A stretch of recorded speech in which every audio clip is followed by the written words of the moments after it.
मुझे पहले लड़के की तस्वीर दिखाओ माँ, मैं फिर फैसला करूंगी हाँ या ना। माँ ने सीता की तरफ देखा। अच्छा, हम तुम्हारे लिए क्या कोई अच्छा लड़का नहीं देखेंगे?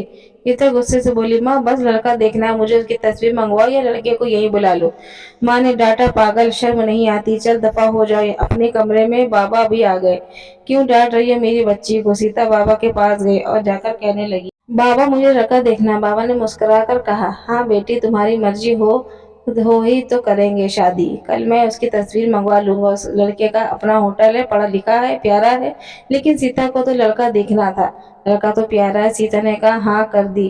10 दिनों में ही सीता की शादी हो गई। सीता का हम सफर मुश्किल सुशील अरेंज मैरिज था। न कभी मुलाकात हुई, न कोई बात। कभी एक दूसरे को मिले भी नहीं। ऐसा पवित्र रिश्ता होता है तो अजनबी एक जान हो जाते हैं जो कभी जिंदगी मिले भी ना हो। दो पल भर में एक दूसरे की जान बन जाते हैं। पहली रात थी। सुशील कमरे में आया, हाथ में आइसक्रीम पकड़ी हुई सीता की नजरें झुकाए बैठी थी। आइसक्रीम तो सीता की फेवरेट थी। सुशील को नमस्ते की। सुशील पास बैठ गया। सुशील थोड़ा सा शर्माता भी था। आइसक्रीम खाते हुए बोला, जितने पैसे पर खर्च किए इतने में काश मैं आइसक्रीम खा लेता। सीता का घूंघट उठाकर बोला, क्या आप खाओगी? पहले तो सीता ने शर्माते हुए मना कर दिया। फिर सुशील ने प्यार से खाया। प्यार बढ़ेगा। सीता की आइसक्रीम दी और खुद भी खाने लगा। सीता सारी आइसक्रीम खा गई। सुशील ने जब पूछा, आइसक्रीम पूरी खत्म कर दी? सीता मुस्कुराने लगी, वो तो मैं खा गई। सुशील लगा, और बहुत कंजूस हो आप, पहले कहती नहीं खाती और अब देखो सारी की सारी खा गई। ये आइसक्रीम 50-50 की थी। गीता सुशील को पहली ही रात में इतना तो समझ गई थी कि सुशील दिल का बहुत अच्छा है। रात भर मोहब्बत भरी बातें होती रही। जिंदगी अपनी असल मंजिल की तरफ मुड़ गई थी। वक्त गुजरने लगा। सीता के भाई की शादी थी। सीता 4 महीने की प्रेग्नेंट भी थी। सीता ने सुशील से कहा, मुझे भाई की शादी में जाना है। सुशील ने सीता के पास बैठकर बोला, सीता डॉक्टर ने अपनी बेबी यात्रा करने से मना किया, इसलिए मैं कोई रिस्क नहीं लेना चाहता। मैं नहीं इजाजत दे सकता शादी में जाने की। सीता को बहुत गुस्सा आया। सुशील पागल हो गए हो क्या? मेरे भाई की शादी है और आप कह रहे हैं मैं कि नहीं जाना? आप मुझे कार में बैठाकर आराम से छोड़कर आ जाइए। बस सुशील ने सीता का हाथ पकड़ा, मोहब्बत से फिर समझाने लगा, सीता क्यों बेकार की जिद कर रही हो? डॉक्टर ने यात्रा करने से मना किया है तो मैं नहीं जाने दे सकता। तुम लापरवाह हो जाती हो और मैं तुमको किसी के भरोसे नहीं छोड़ सकता। इतना कहकर सुशील कमरे से बाहर चला गया। सीता रोने लगी। सीता ने अपनी माँ से फोन किया। सुशील मना कर रहे हैं शादी में आने के लिए। माँ ने समझाया, बेटा अगर वो कह रहा है तो मान ही जाओ। लेकिन सीता की भाभी और भाई जिद करने लगे, क्यों नहीं आने दे रहा है सुशील हमारी बहन को? वो रात को आए, सुशील भी घर पर था। कहने लगे कि मेहंदी की 3 ही दिन की बात है, मृता को लेने आए हैं। सुशील ने सीता की तरफ देखा। सीता, मैंने क्या कहा था तुमने? सीता ने नजरें झुका ली।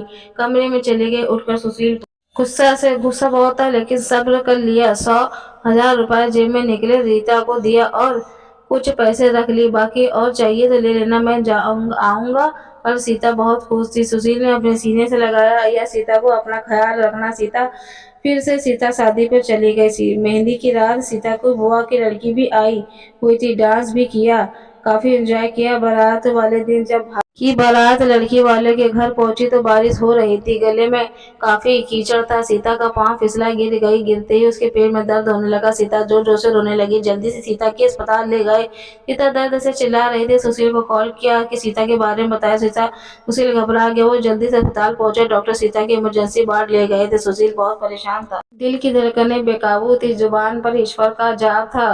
बाकी सभी लोग शादी की खुशियों में मगन थे लेकिन यहाँ सुशील परेशान था। कुछ देर बाद डॉक्टर्स कमरे से बाहर आए। उन्होंने सॉरी कहते हुए बताया कि आपका बच्चा मर चुका है। सुशील बेजान सा होकर कुर्सी में बैठ गया। भगवान से हिम्मत मांगकर जल्दी से वार्ड में गया। सीता रो रही थी। सुशील को देखकर मुंह मोड़ लिया। सुशील पास बैठ गया, सर पर हाथ फेरने लगा। अच्छा चल चुप कर मेरी सोनी, रोना बंद कर, ऊपर वाले की मर्जी थी। सीता फूट फूट कर रोने लगे। सुशील मुझे माफ कर दे, मुझसे गलती हो गई। सुशील ने आंसू में भीगी पलकों को चूम लिया। अरे बस बस मेरी जान, रोते नहीं है। ओ बस ऊपर वाले की मर्जी थी, चुप हो जाओ। सीता खुद को गुनहगार समझ रही थी, अपने बच्चे और सुशील समझने लगा। सीता का सर अपनी गोद में रख लिया। चुप हो जाए मेरी सोनी, सोनी मत रो, बस अब देख मैं तेरे पास हूँ। सीता को लेकर घर चला गया। शादी खत्म हुई, सब घर आ गई। सीता का हाल पूछना खुद पर इल्जाम दे रही थी। मुझे रोका था सुशील ने, माँ ने, लेकिन जिद करती रही शादी में जाना है। अगर मैंने इसकी बात मान लेती तो आज शायद मैं अपना बच्चा ना खोती। सुशील समझ रहा था सीता दिल ही दिल खुद को कसूरवार ठहरा रही थी, लेकिन सुशील प्यार से समझाता रहा सीता को, अरे पागल, खुद को परेशान मत कर, ऊपर वाले की मर्जी थी ना, ऊपर वाले ने जहाँ तो हमें फिर से औलाद जरूर देगा। सीता सुशील की आंखों में देख रही थी। सुशील, आप इतने अच्छे हैं, मुझे डांटा नहीं, आपने कुछ नहीं कहा नहीं। सुशील ने लंबी सांस ली, मुस्कुराकर बोला, जब तुमने मेरी बात मानी ही नहीं थी तो सीता अब कुछ कहने का क्या फायदा। गीता समझ रही थी सुशील हमें खामोश गुस्सा। 1 साल बाद फिर ऊपर वाले ने उसके बेटा दिया। उस बहुत खुशी सुशील बाहों में उठाकर घूमने लगा अपने बेटे की। सीता बेड पर लेटी सुशील की आंखों में बेटे की मोहब्बत से निकलते आंसू देख रही थी। जिंदगी में अच्छे दिन आते हैं, लेकिन अक्लमंद वही होता है जो खुद को हालात से ढाल लेता है। सुशील के 2 भाई जो सुशील से अमीर थे, उन दोनों भाइयों का अपना अच्छा खासा बिजनेस था, लेकिन सुशील का छोटा सा होटल था जिसमें बस गुजारा होता था। रीता ने जिद की, सुशील बच्चे को गर्मी लगती है इसलिए वह बहुत रोता है, मुझे कमरे में एसी लगवा दे। सुशील ने सिर्फ उससे ऊपर हाथ रखा। अरे सीता, पागल हो गई हो क्या, मेरे पास नहीं है इतने पैसे एसी के लिए। सीता ने जिद की, मुझे एसी चाहिए बस कमरे में। सुशील अपने बेटे को सीने पर लिटा कर खेल रहा था उसके साथ। सीता बस एसी लगवाने की जिद कर बैठी थी। सुशील ने सीता का पर हाथ पकड़ा, अपने गरीबी बयां किया। सीता, पता नहीं क्यों इतनी जिद्दी हो तुम, लगवा दूंगा एसी, ये लो, सो गया मैं मेरा राजकुमार, इसको लेटा दो। 2 साल ऊपर बाद आने वाला एक बेटा भी। वो दोनों बहुत खुश थे। हर अच्छी बुरी ख्वाहिश पूरी करता था मुश्किल सुशील, लेकिन फिर भी छोटी बातों पर इनमें झगड़ा रहता था। बेटा 4 साल का हो गया था। बेटी छोटी थी। सुशील का होटल का काम अच्छा नहीं चल रहा था। सुशील बहुत कुछ परेशान था। घर आया, देखा बेटी ने उसका लैपटॉप तोड़ दिया है। पति मोबाइल पर लगी हुई थी। सुशील ने देखा लैपटॉप टूटा पड़ा है। सुशील चिल्लाकर बोला, सीता ये क्या है। सीता ने, देखो ये आपके लड़ने ते तोड़ा। सुशील गुस्से में पहले ही था। सीता को गाली देकर वो बोला, तुम्हारा दिमाग कम नहीं करता, इसमें मेरा सारा डेटा है, तुम पागल हो गई हो क्या, जाओ जाकर खाना लेकर आओ, उठ जाओ। सीता गुस्से से बोली, सुशील, मैं नौकरानी नहीं हूँ, सारा दिन बच्चों को संभालती हो और फिर तुम मुझे गाली दो, सारा दिन इतना काम करो और इस कदर इतनी सी गाली दे रहे हो। सीता खाना लेकर आई, बैगन बने हुए थे। सुशील ने बैगन देखे, चिल्लाकर बोले, तुम्हारा दिमाग खराब है, तुम्हें किसने बार समझाया, मैं बैगन नहीं खाता। सुशील ने खाना उठाकर फेंक दिया, उठाकर बाहर चला गया। इतने में बेटे ने कांच का गिलास तोड़ दिया जो हाथ पर लग गया। काफी खून बहने लगा हाथ से। सीता ने बेटे को एक तो थप्पड़ लगा दिया।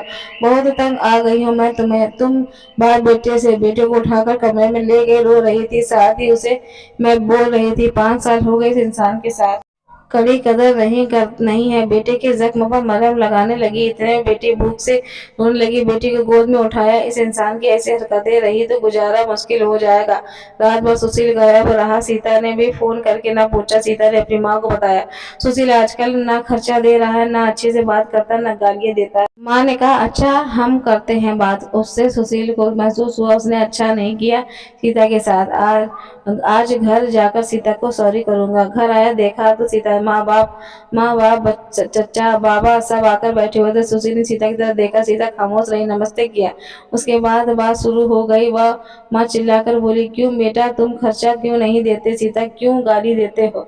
सुशील को बहुत गुस्सा आया। घर की बात ही हम दोनों सुलझा लेते। सुशील ने गुस्से में उसका सब कुछ देता, यह सब तमाशा लगाना चाहती है। सीता भी गुस्सा थी। वो गुस्से में बोली क्या देती, वो महीने में 10,000 देते हैं जिसका दोनों बेटों का दूध भी पूरा नहीं होता। एहसान करते हो मुझ पर, तुम्हारे बच्चों खर्च करती हूँ। बहस इतनी बढ़ गई थी कि सबके सामने सुशील ने सीता के ऊपर थप्पड़ मार दिया। सीता की माँ को बर्दाश्त नहीं हुआ, वो अपनी बेटी के साथ ले गई, दोनों बच्चों भी साथ ले गए। सुशील ने भी न रोका उन्हें। सीता नाराज होकर चली गई। सीता को थप्पड़ ज्यादा जोर लगा था, निशान बन गया था चेहरे पर। माँ भी रोने लगी। माँ, न जाने पहले भी कितना जुल्म करता होगा मेरी बेटी पर, कमीना इंसान।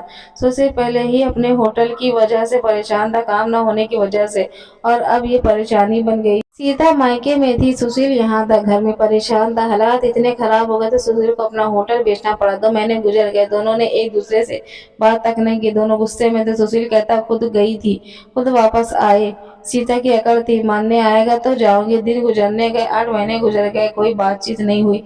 सुशील के एक दोस्त ने सुशील से कहा, विदेश जाना है तो बताओ, मेरे पास एक वीजा है। हालात काफी बुरे थे। सुशील विदेश चला गया, नंबर बंद हो गया। 1 साल गुजर गए, दोनों ने कोई बात ना की। एक दूसरे के साथ रहता। सीता भाई की चर्चा लेती, बच्चों को दूध का या फिर दूसरे का सामान का। भाई कब दे सकते थे ये खर्चा, उसके भी अपने बच्चे थे।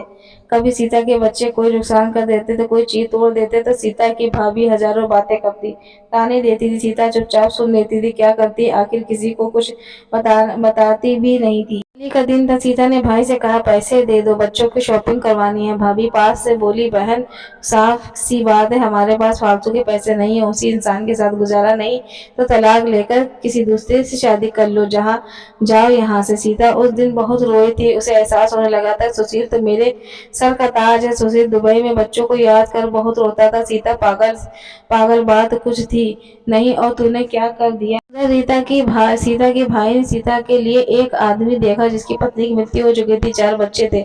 उसके भाई ने सीता से कहा, बस सुशील से तलाक ले लो, इस आदमी से शादी करके घर वापस आ लो। अपना सीता की आंखें भीग गई आंसुओं से। जल्दी से मोबाइल निकाला, सुशील को फोन लगाया। नंबर बंद आ रहा था। सीता रोने लगी, मुझे सुशील के पास ही जाना है, मुझे कोई शादी नहीं करनी किसी से। उधर सुशील का भी दिल तड़पा। उसने सोचा कि मेरी सीता तो मासूम थी, थोड़े से गुस्से पर नाराज हो जाती थी ना, खुद ही माफी मांग लूंगा अपनी जान से। वो टिकट करवा कर हिंदुस्तान वापस आ गया। सीता रो रो कर भगवान से अपने पापा और अपनी गलती की माफी मांग रही थी। ऊपर वाले मुझे माफ कर दे, मुझे मेरा सुशील वापस कर दे। रात भर रोती रही। सुबह बेटे को नाश्ता करवा रही थी कि दरवाजे पर घंटी बजी। भाभी ने दरवाजा खोला, सामने देखा सुशील खड़ा था। रीता की नजर पड़ी सुशील पर, हाथ से दूध का कप छूट गया। नंगे पांव दौड़ती हुई जाकर सुशील के सीने से लग जाती है। चीख चीख कर रोने लगी, सुशील मैं बहुत प्यार करती हूँ तुमसे। सुशील के पांव पकड़ लिए, माफ कर दो सुशील। सुशील ने सीता का माथा चूमा, आंसू साफ किए। तुम भी माफ कर दो मेरी जान, मैंने गुस्से से ज्यादा बोल दिया था। बच्चों को सीने से लगाए सुशील प्यार करने लगा। सीता के भाई और भाभी की आंखों में आंखें डालकर गर्व से बोला, मेरा परमेश्वर, मेरा हमसफर, मेरे पास आप लोगों का बहुत बहुत धन्यवाद। वो सुशील के साथ घर वापस आ गए। दोनों खुशी से सब बातें भूलकर जीने लगे। लेकिन वो इस समाज को इतना बता गए, जज्बात में खुदा को जुदा हो जाना बहुत आसान, लेकिन खुद जुदा होकर जीना मुश्किल है। कहानी कैसी लगी कमेंट करके जरूर बताइए। वीडियो को प्लीज लाइक कर दे, शेयर कर दे और चैनल पे भी सब्सक्राइब कर ले। धन्यवाद।